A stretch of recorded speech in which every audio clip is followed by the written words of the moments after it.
Vamos abrir nossas Bíblias em Gênesis, no capítulo 47.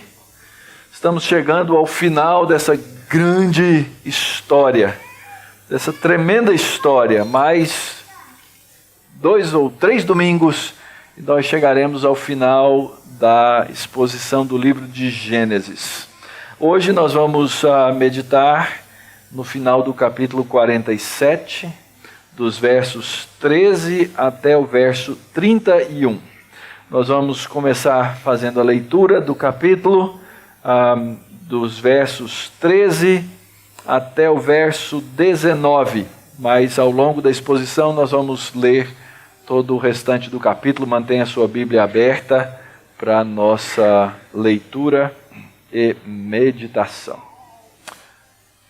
Diz assim a palavra de Deus: não havia pão em toda a terra, porque a fome era muito severa, de maneira que desfalecia o povo do Egito e o povo de Canaã por causa da fome. Então, José arrecadou todo o dinheiro que se achou na terra do Egito e na terra de Canaã, pelo cereal que compravam, e o recolheu à casa de Faraó.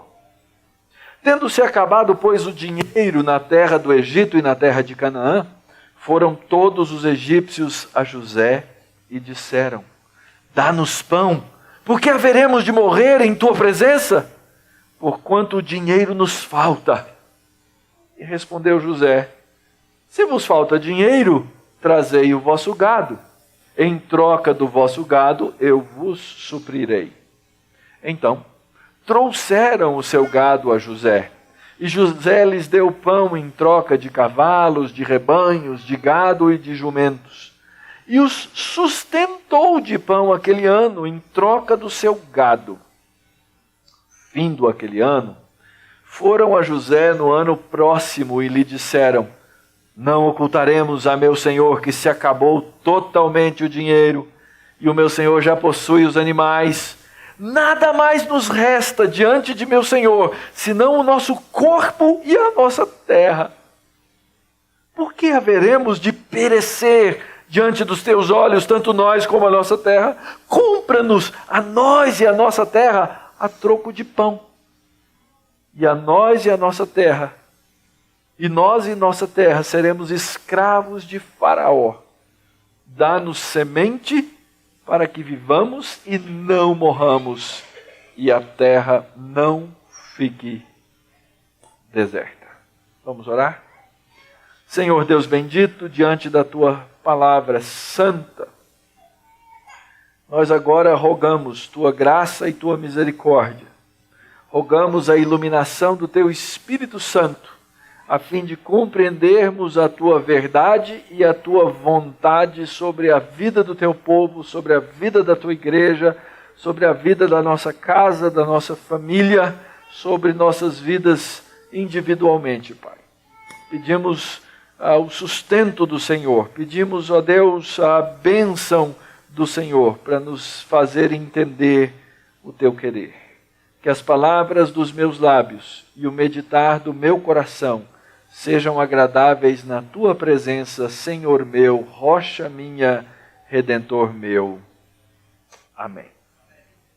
Como já disse, estamos chegando ao final do livro de Gênesis e nós temos visto insistentemente com os irmãos que a Escritura ela tem uma sequência de história que na verdade é uma teologia que nós precisamos saber, entender e aprender.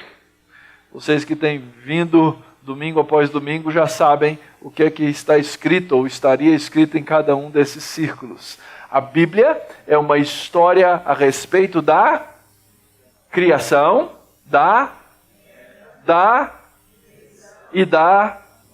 consumação. O livro de Gênesis, ele nos fala do Deus majestoso que criou todas as coisas com um fim, com um propósito. O livro de Gênesis, como estudamos a partir do capítulo 3, narra como o homem rebelou-se contra o seu Criador, como o homem voltou-se contra o seu Senhor, como o homem criou ídolos no seu coração, ídolos de autonomia, ídolos de cobiça, desejando ser igual a Deus. E então nós descobrimos que isso afasta o homem de Deus, que tendo o homem pecado, ele se toma avesso à vontade de Deus, ele se toma avesso à verdade de Deus, ele se torna avesso à santidade de Deus. E agora? O que o homem precisa? O que é necessário para o homem para que ele não viva nesse calamitoso, nesse terrível estado? Ele precisa de um Salvador, ele precisa de um Redentor, ele não pode salvar-se a si mesmo. Então Deus começa uma grande história de redenção. Deus providencia meios, Deus providencia caminhos pelos quais o homem então será salvo. Deus aplica ao homem a sua misericórdia, não dando ao homem a maldição que ele merece, e Deus aplica ao homem a sua graça, dando ao homem aquilo que ele não merece. Deus, na sua bondade, faz então ao longo de toda a história a sua redenção para o seu povo, para a sua igreja.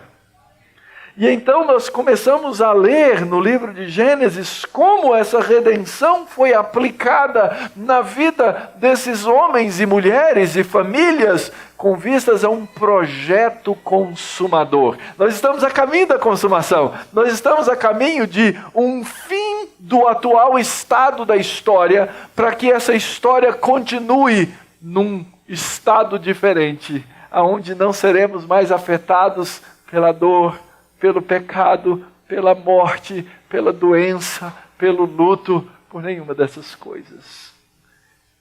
E Deus então vai ensinando o seu povo, através dos seus filhos descendentes, através de cada um desses personagens que nós já estudamos, e agora nós chegamos ao final dessa grande história, essa grande história de graça e redenção de Deus, estudando a história dos descendentes de Jacó. E como vimos em exposições de domingos passados, essa história, quando nós vamos lendo, ela vai falando o nome de Jacó, aqui e acolá, o nome de José, o nome dos irmãos de José, dos filhos de Jacó, todos, e a gente vai olhando na história de José virtudes e defeitos. Por exemplo, José, filho preferido do papai, José, aquele que era protegido de todas as maneiras, José, aquele que foi odiado pelos seus irmãos, inclusive pela preferência do pai, José que foi vendido como escravo, José que foi exaltado na casa de Potifar, José jogado na cadeia, José tomando conta da prisão, José esquecido pelo copeiro, até que José é elevado ao posto de segundo homem mais poderoso da nação mais poderosa do seu tempo. E aí você para e pensa assim, poxa, que história bonita a respeito de Deus. Esse é o ponto. O autor não queria que os nossos olhos permanecessem focados apenas em José, mas naquilo que Deus está fazendo na história e na vida de José para trazer ao seu povo a redenção. Então essa história, ainda que tenha como personagens aqui nesse mundo todos esses homens e haja um foco em José, a história é a respeito do Deus de José. A resposta é a respeito de que essa história é uma história a respeito do que o Deus de José está fazendo. E se você lembra, lá no comecinho da história, ela começou com José tendo sonhos. Os sonhos que os irmãos abominaram, que eles se dobrariam diante de José como um dos seus senhores.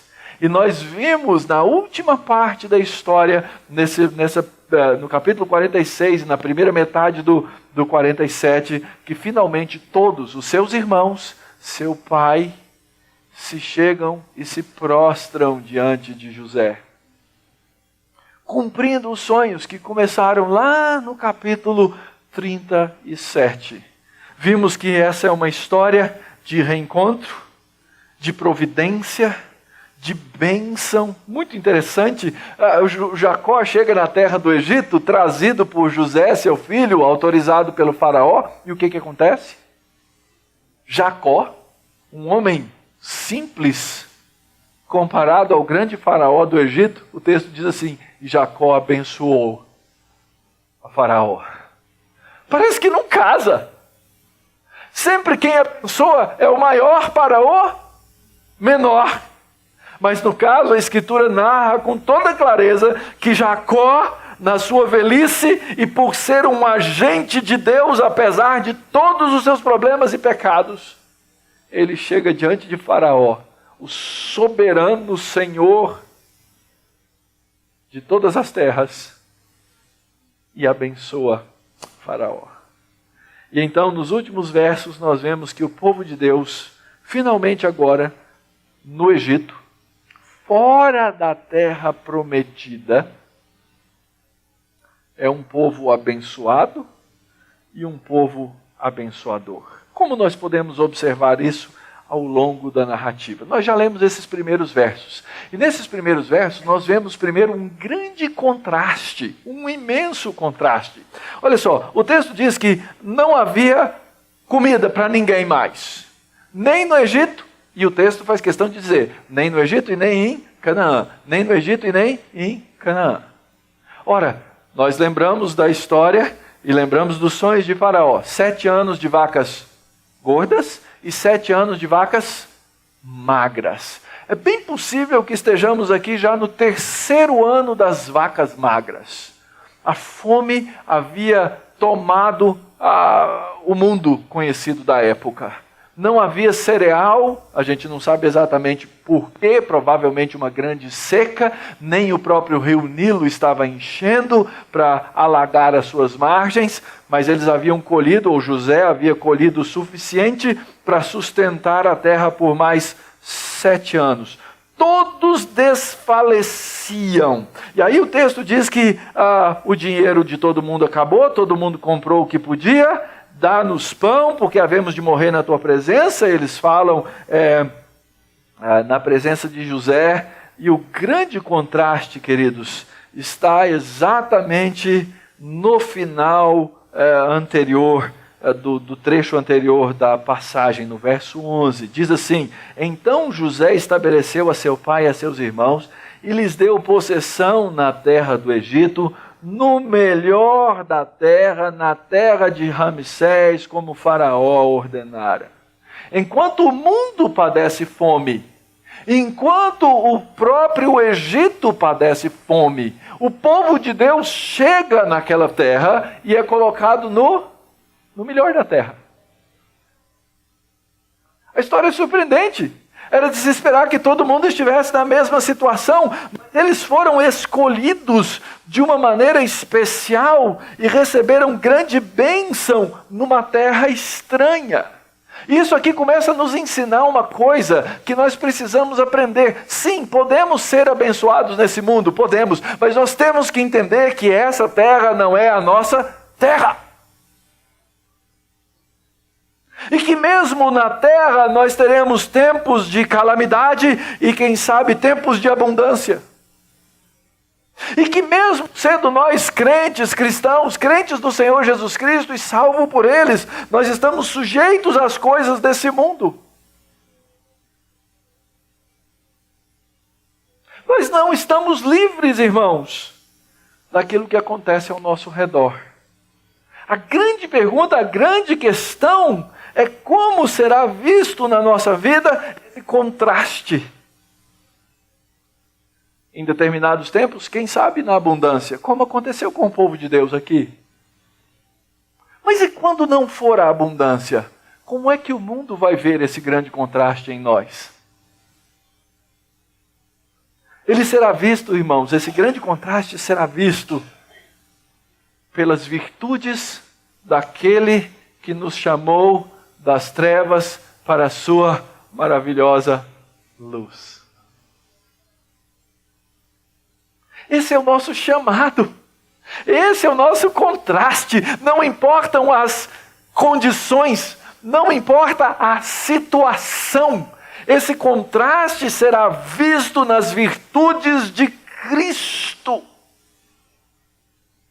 No caso, alguém olharia e falaria assim: puxa vida, Deus está do lado do faraó, hein? Porque o faraó tem tudo, o faraó tá por cima. Imagina se tivesse prevalecendo a teologia da prosperidade naquela época. Talvez surgisse aquele famoso pregador que ia dizer assim: tá vendo? O faraó estava ricão, mas o povo de Deus também estava na boa. Ora, capítulos anteriores, o povo de Deus estava passando fome. Os irmãos de José vieram comprar pão no Egito porque não tinham. A fome estava por todo lado, inclusive naquela família. É interessante, queridos. Deus coloca o seu povo naquela terra, terra de Gósen. Faz uma recepção toda especial para o povo de Israel, que ali era representado com uma família de 70 pessoas. Aliás, o número 70, ele é uma idealização. O número 7 é o número da perfeição. O número 10 é o número da completude. 7 vezes 10, 70. Completo e perfeito. É isso que o número quer representar aqui. E Deus então lembra que ele enriqueceu a Faraó, que ele honrou a José, para que José pudesse ser o salvador de muitas pessoas.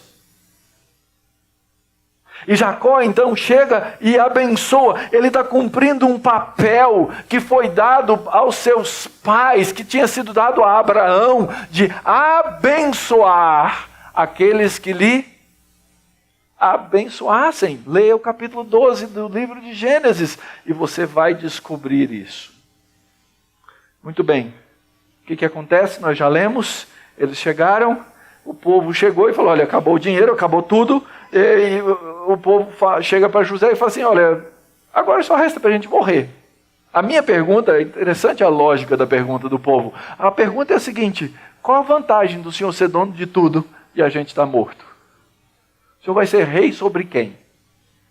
Então José diz: ora, tragam o seu gado e eu vos suprirei. E o texto então diz que no final das contas, um ano eles trouxeram o gado, no outro ano eles dizem: olha, não tem mais nada para dar. E no final do verso 18 ele diz assim: nós não temos mais nada, senão o nosso corpo e a nossa terra.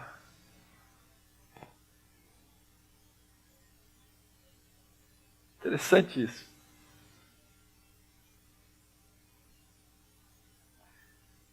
Porque biblicamente nem isso pertence a eles. Nem o corpo e nem a terra. Mas na concepção de mundo deles, era a única coisa que restava. Então eles se entregam à escravidão. Ele diz assim: compra-nos a nós e a nossa terra a troco de pão, para a gente não morrer. E nós e a nossa terra seremos escravos de Faraó. E nos dá semente, para que nós então possamos plantar, quem sabe recomeçar a vida, para que a terra não fique deserta. Lembra, eu disse? Está chegando no fim das vacas magras. Quantos anos de vacas magras? 7. Os irmãos vieram no primeiro ano, teve a primeira parte. Os irmãos voltaram no segundo, teve a terceira parte.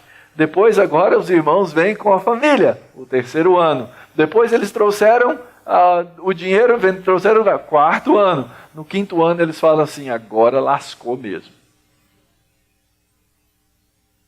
Mas eles sabiam, porque havia sido proclamado, que os anos da fome seriam 7. Então, eles agora já estão pensando no quê? Em plantar. Eles pedem semente, mas eles vendem a si mesmos. Essa palavra corpo que aparece aí, se não o nosso corpo, tem lugares na Bíblia que ela é usada para designar cadáver. Cadáver. Olha, a gente já virou um cadáver, só tem isso para te entregar. Só tem o que a gente tem até o momento. José podia escravizá-los profundamente. José podia abusá-los ao máximo, no que ele quisesse, porque ele era aquele que tinha todo o poder sobre a face da terra. Mas é surpreendente como as coisas acontecem. A exceção, como eu já disse para vocês. Verso 20. Assim comprou José toda a terra do Egito para o faraó, porque os egípcios venderam cada um o seu campo, porquanto a fome era extrema sobre eles, e a terra passou a ser de Faraó.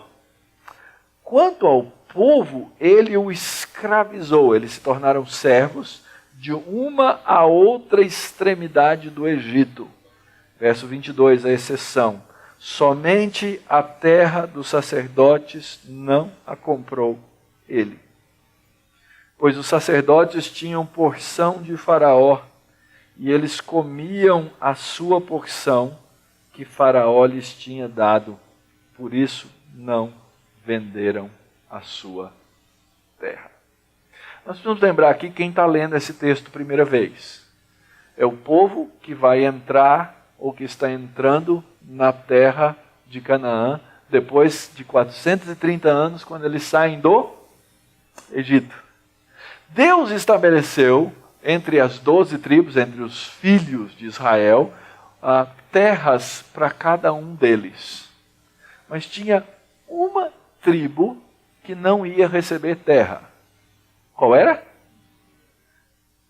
Dos filhos de Levi, que eram quem? Os sacerdotes. Talvez aqueles homens lendo esse texto aqui falassem, opa, peraí, tem um negócio diferente aqui entre o nosso Deus e a relação dos sacerdotes egípcios com Faraó, não tem? Mas há também uma semelhança. Porque é interessante que o texto diz assim, eles não precisaram vender a terra que eles tinham, porque eles comiam a sua porção que Faraó lhes tinha dado.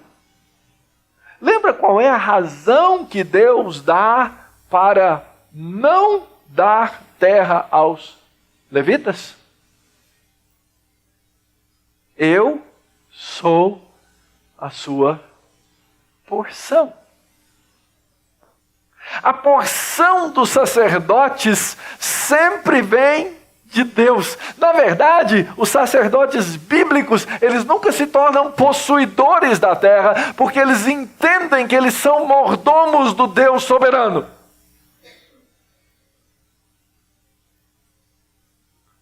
E nós, queridos, estamos aqui hoje nessa terra, aguardando um tempo em que nós vamos de fato herdar definitivamente a terra de Deus. Não é isso? A Escritura não diz isso? Que são bem-aventurados, quem? Quem é que vai herdar a terra? Aqueles que, reconhecendo o seu estado de pobreza, aqueles que, reconhecendo o seu estado de fome, aqueles que, reconhecendo o seu estado de absoluta miséria espiritual diante de Deus, recebem de Deus a sua porção. Então eu posso dizer que, Deus me deu posses, Deus me deu um apartamento na várzea da Barra Funda, não é? Que na verdade não passa de uma dívida. E se eu não pagar 3 meses, tchau. Tchau. Nós não temos nada nesse mundo, queridos. Nós nessa terra, nós não levamos nada. Diz que um desses homens bilionários morreu e no funeral alguém chegou pro contador dele, que era o cara que mexia com todas as suas finanças, e perguntou para ele discretamente, fala aí para mim, quanto ele deixou? E o contador virou para ele e falou assim, tudo. Ele deixou tudo. A gente não leva nada, porque nós não temos nada. A única herança, a única porção que nós temos é o Senhor. Querido irmão, você que está aqui, você que é crente, você que conhece Jesus Cristo, eu não tenho nenhum bem nesse mundo, eu não tenho nada, só o Senhor é a porção do seu povo. Já entendeu isso? Isso não significa que Ele não pode deixar você comprar uma casa, que Ele não pode deixar você comprar um carro, mas a maneira como você vier a usar cada uma dessas coisas, se eu sou esse crente no Senhor Jesus Cristo, eu uso para o reino de Deus, porque eu sei que nessa terra eu não sou possuidor de nada.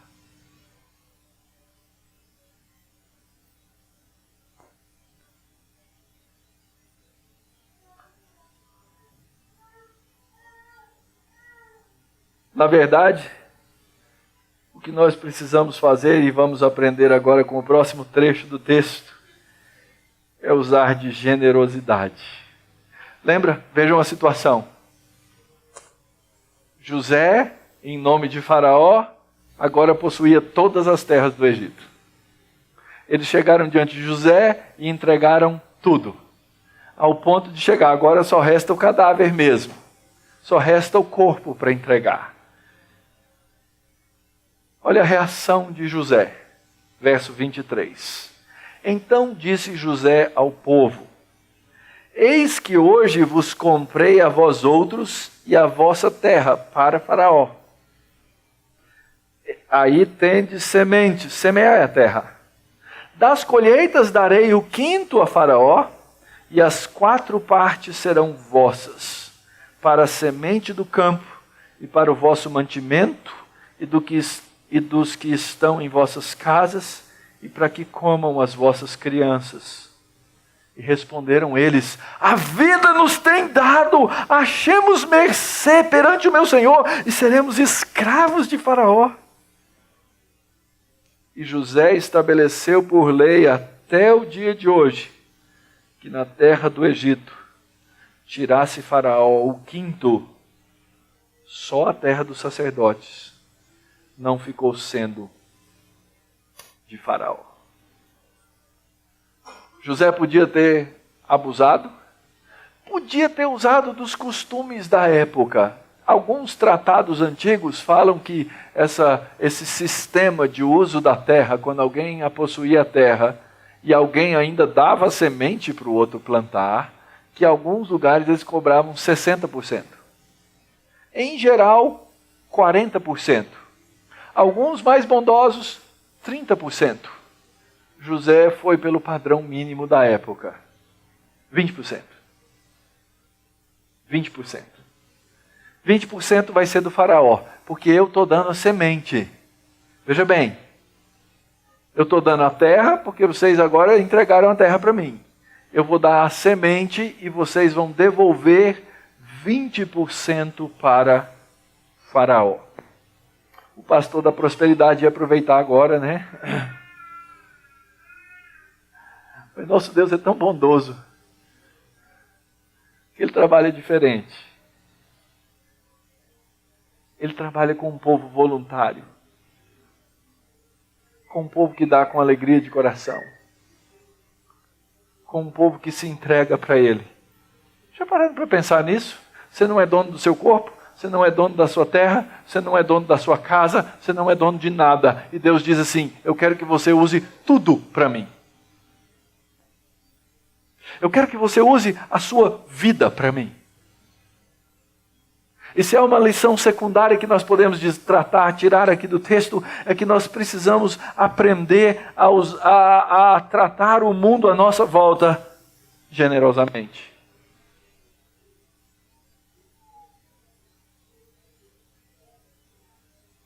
Nós precisamos aprender a fazer os nossos negócios generosamente. Nós precisamos aprender a cuidar dos outros generosamente. O Senhor não quer de você 10%, o Senhor não quer de você 20%, o Senhor não quer de você 50%. O Senhor quer de você 100%. 100%.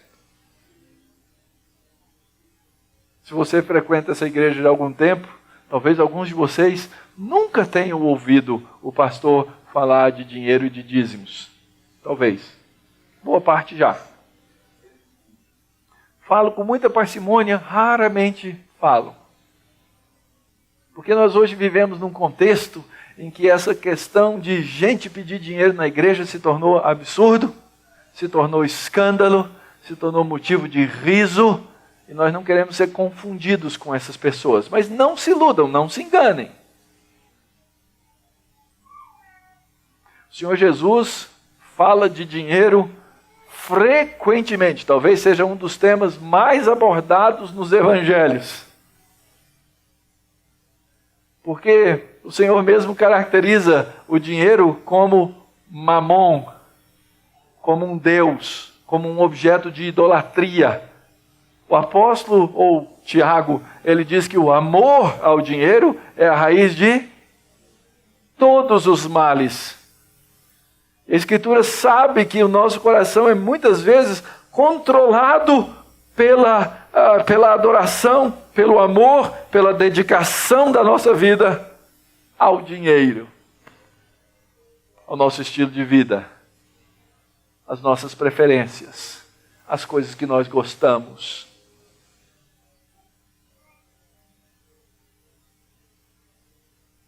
Isso é preocupante, queridos, porque isso é um caminho de morte. Isso é um caminho de morte. E muitas vezes nós nos enrolamos com esses caminhos de morte por causa das cobiças do nosso próprio coração. Precisamos aprender a tratar generosamente com essas coisas. Nosso texto continua e nos traz uma lição surpreendente. Verso 27.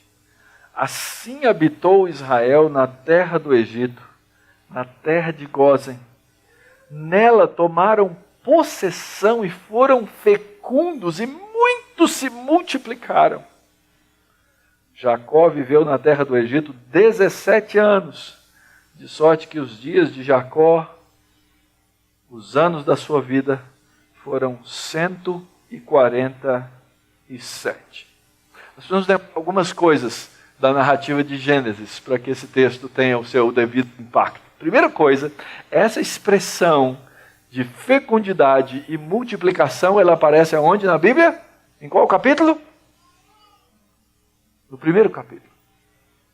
A primeira bênção pronunciada por Deus sobre o homem é exatamente em torno desses conceitos. Sede fecundos. Multiplicai-vos, enchei a terra. Ora, eles chegam no Egito e no Egito eles vão ser fecundos, eles vão se multiplicar. Deus vai usar o Egito como a incubadora, como o útero, para fazer aquele povo crescer e se multiplicar abundantemente. E então nós conectamos a história que Deus pegou de uma família estéril, de uma mulher estéril, que era Sara, de um chamado feito em Ur dos Caldeus. Agora Deus vai usar uma outra terra, um outro lugar, para fazer com que o seu povo cresça profundamente. Outra coisa que nós precisamos lembrar é que quando os irmãos finalmente chegaram na terra, no capítulo 45, e se encontraram com José, e José se revelou a eles. Vocês lembram o que José falou? Não se preocupem. Não foram vocês que me mandaram para cá. Quem me mandou para cá? Foi Deus. E para quê? Para que se salvasse muita gente.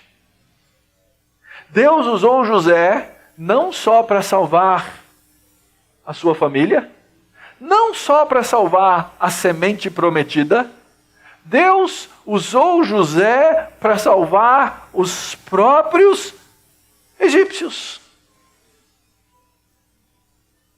E eu achei interessante que o texto diz assim, olha, eles chegaram naquela terra, eles fizeram suas casas, eles tomaram posse daquele lugar, mas eles sabiam que aquela terra não era a terra deles. Mas eles viviam na terra como se fosse. E aqui, queridos, está um grande segredo da vida cristã. Eu não sou responsável pelo Brasil, eu não sou responsável pela política brasileira, eu não sou responsável pela economia brasileira, afinal de contas eu não sou desse mundo. O Brasil que se lixe, o Brasil que se lasque. Nada disso. Se Deus me colocou no Brasil, se Deus me colocou nessa terra, se Deus me fez um cidadão brasileiro, eu me torno responsável pela terra onde Deus me colocou. E eu vivo como se essa terra fosse minha, ao mesmo tempo sabendo que nessa terra eu sou peregrino. É isso que faz de mim um sacerdote nessa terra. É isso que faz do povo de Deus um povo, uma nação, um reino de sacerdotes. A igreja de Cristo pregando o evangelho, proclamando a verdade, fazendo o bem, amando, trabalhando. Reino de sacerdotes. Vivendo, quem sabe, uma vida simples. Uma vida comum. Estabelecendo famílias estáveis. Deus abençoa o mundo. É interessante, ontem eu escrevi eu fiz um sumário de uma reportagem que eu li, muito interessante, no jornal The Economist, nos Estados Unidos. Foi lançada ontem. Essa pessoa que escreveu, eu imagino que não seja cristã, falando dos efeitos da reforma protestante no mundo.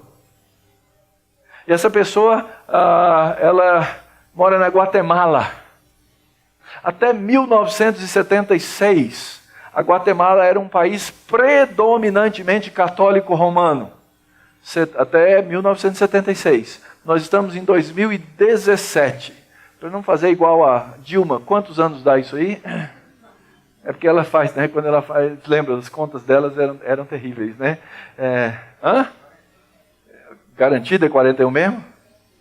Então tá, 41 anos. 40% da população da Guatemala hoje é de origem ou é de convicção protestante. Em 40 anos. E esse autor da reportagem está lá tentando, procurando entender quais são os efeitos disso numa população. E ele foi para uma pequena cidade com 14 mil habitantes. Quase toda a cidade hoje é cristã.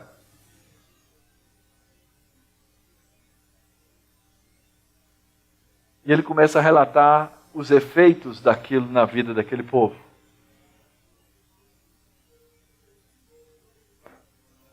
Prosperidade, sim.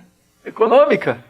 Eles pararam de gastar o dinheiro deles com porcaria, com bobagem, com drogas, com prostituição. Os homens começaram a cuidar das suas mulheres. As famílias começaram a dar educação aos seus filhos. Porque tudo isso faz parte da nossa peregrinação nessa terra. Amar os nossos, amar a nossa casa, amar a igreja, amar o lugar onde vivemos e fazer o bem. Sermos um reino de sacerdotes, mas isso só aconteceu porque o evangelho chegou, porque o evangelho foi pregado, porque o evangelho foi proclamado, porque Jesus Cristo foi crido, porque o nome de Deus foi glorificado. Eu não sei qual a proporção da diferença que Deus quer fazer com a nossa igreja. Uau! Igreja Presbiteriana da Barra Funda tem que ter 1.000 membros, 2.000 membros, 3.000 membros. Isso vai fazer a diferença, não, irmãos? Nossos alvos não são esses. Deus pode querer que qualquer igreja tenha 1.000, 2.000, 3.000, 5.000 membros. Mas existem igrejas aí que têm 10.000 e 20.000 e não fazem diferença nenhuma no mundo. Porque tem nome de igreja. Mas não são igrejas de peregrinos que entenderam o seu papel de sacerdotes, de proclamar as virtudes daquele que nos chamou das trevas para a sua maravilhosa luz. Nós temos que entender o nosso papel como povo de Deus aqui na nossa terra. Entendam bem uma coisa. Eu posso me tornar o melhor pastor do mundo aos olhos das pessoas. Mas se eu não pastorear quem está em volta de mim, não resolve nada. Você pode se tornar um grande evangelista, mas não adianta nada se você não pastorear a sua casa. Você pode se tornar uma pessoa de grande sucesso, mas não vai adiantar nada se você não for bênção para as pessoas que estão à sua volta. Na verdade, queridos, o que Deus nos chama mesmo é para viver vidas que são extremamente ordinárias, no bom sentido da palavra ordinário. Mas vidas ordinárias que abençoam o mundo. E então, finalmente, nós descobrimos o peregrino adorador. Verso 29. Aproximando-se, pois, o tempo da morte de Israel, chamou a José, seu filho, e lhe disse: se agora achei mercê à tua presença, rogo-te que ponhas a mão debaixo da minha coxa e uses comigo de beneficência e de verdade. Rogo-te que me não enterres no Egito, porém eu jaza com os meus pais. Por isso me levarás do Egito e me enterrarás no lugar da sepultura deles. E respondeu José: farei segundo a tua palavra. Então lhe disse Jacó: jura-me. E ele jurou-lhe. E Israel se inclinou sobre a cabeceira da cama. Se você lembrar 2 capítulos anteriores, Jacó estava com uma dúvida tremenda se ele devia ir para o Egito ou não. Porque o pai dele foi proibido de ir. Deus disse que ia dar essa terra de Canaã. Agora eu vou para o Egito. O que Deus fez? Foi lá e conversou com ele. Falou: vai para a terra. Vai para a terra e eu vou te trazer de volta. Não se preocupe. Não se preocupe. Agora Jacó encontra-se na terra, a sua família salva, a sua família próspera, a sua família fecunda, a sua família crescendo. Esse Jacó, esse Israel, chama seu filho e diz: filho, meu compromisso não é com a terra. O meu compromisso é com a promessa de Deus. O meu compromisso é com aquilo que Deus falou. Então, me promete que você não vai me deixar morto aqui nessa terra, mas que eu vou ocupar sepultura junto dos meus pais. A preocupação de Jacó não era meramente uma preocupação terrena, mas certamente uma preocupação simbólica. E quando a gente chegar lá no finzinho do livro, a gente vai ver que José, quando morre, pede a mesma coisa. Olha, quando vocês saírem daqui, não me deixa aqui não. Eu quero ir para a terra que Deus prometeu. Eu quero ir para a terra da promessa. Finalmente o que lemos é que Jacó ou José respondeu: pai, eu vou fazer segundo o que o Senhor disse. Ele disse: jura-me. Usou aquele expediente já usado no capítulo 24, eu acho, que Abraão fez, pediu um juramento da mesma forma como se fazia naquela época, e ele jurou. E finalmente, diz o texto, Israel se inclinou sobre a cabeceira da cama. Será isso, hein? Será ele se inclinou sobre a cabeceira da cama?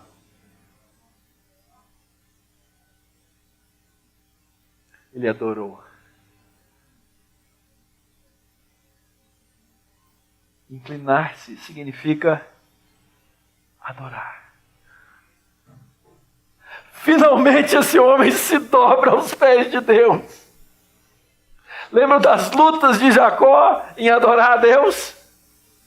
Lembram das barganhas de Jacó? Lembra das dificuldades de Jacó? Lembra dos enganos de Jacó? Lembra das mazelas de Jacó? Lembra da amargura de Jacó? Israel se inclinou sobre a cabeceira da cama.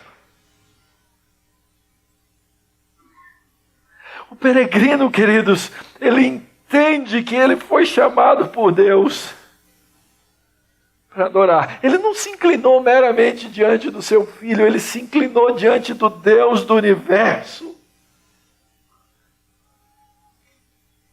E ele adorou o Senhor.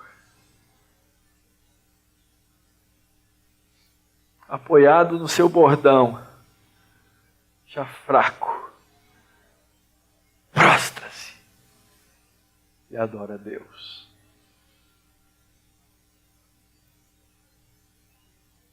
Que história.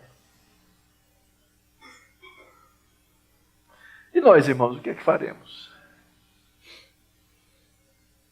Primeira coisa, nós precisamos ter uma consciência clara de qual é a terra da qual nós somos herdeiros.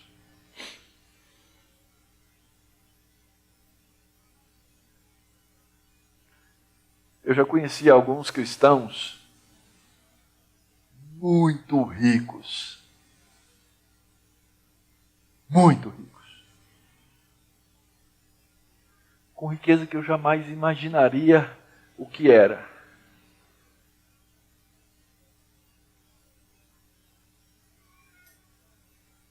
Eu já encontrei cristãos muito pobres. Muito pobres.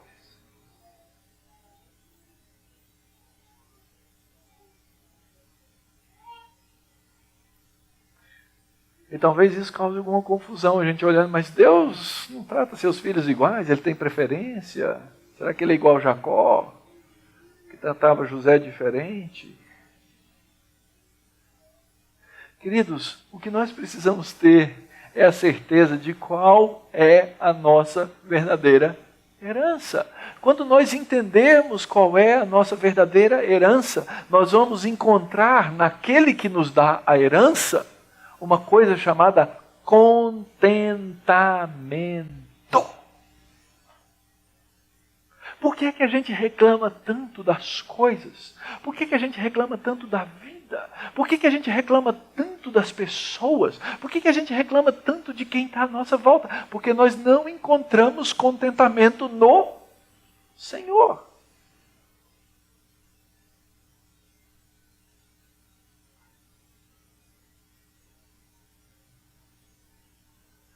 Nós temos aquela vontade de ter um pedacinho da glória para nós mesmos. Nós não queremos desenvolver a paciência de esperar aquilo que Deus tem preparado para os seus filhos na nova terra.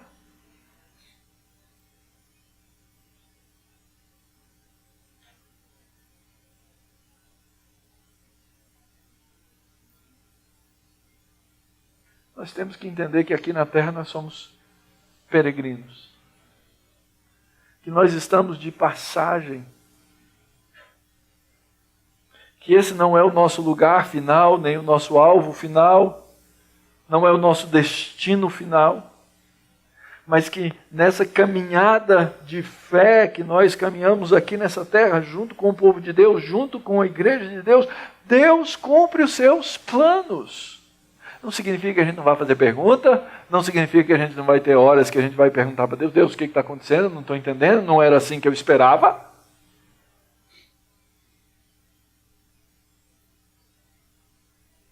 Mas Deus cumpre seus planos. Deus pegou o menino exibido, José.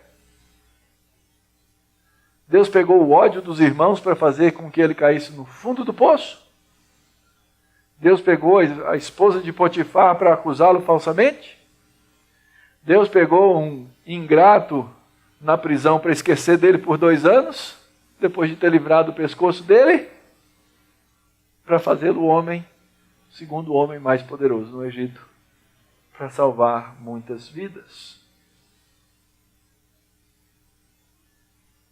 E assim Deus vai ensinando o seu povo que nós precisamos ser igual a esse povo do Egito que chegou diante de José e falou assim: olha, agora só tem a terra e o nosso cadáver. Mas nós já temos a consciência de que a terra não é nossa.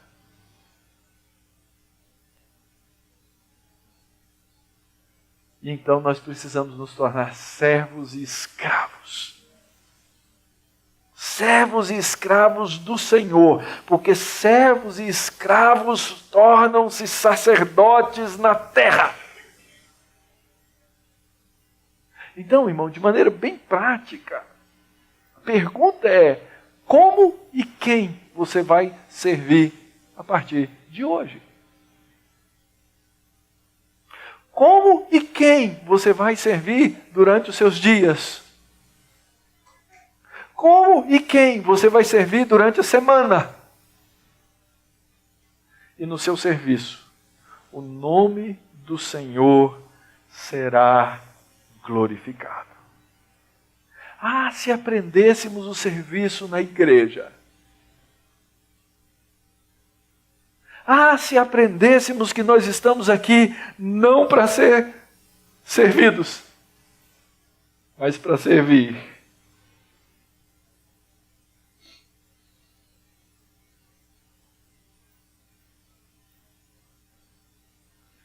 Nós entenderíamos a nossa verdadeira esperança, o nosso verdadeiro caminho e o nosso verdadeiro trabalho.